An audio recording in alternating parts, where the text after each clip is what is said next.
So our darkest light side value, whatever that may be, something sort of low on the cheek through here, is still going to be lighter than our lightest shadow side value. Let me say that again.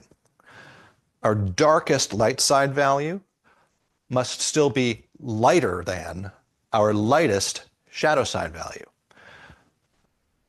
And so if we don't keep that in view, we're likely to make a whole cluster of mistakes that are very common and happen more readily if we're not thinking clearly about this.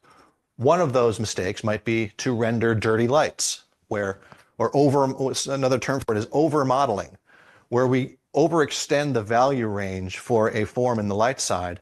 If I was to leave these graphite values in place here, for example, it would have an over modeled look because all of this is too dark for where it's sitting on the form right now.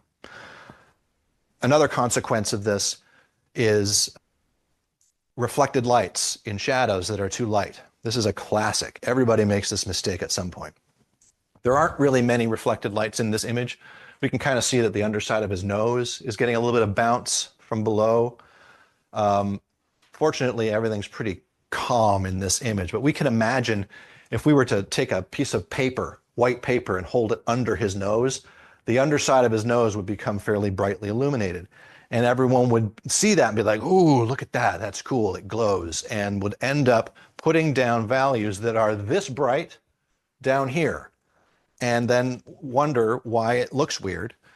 And it looks weird because you have introduced a light side value into your shadow mass, and that is a violation of the constitution of our value development here.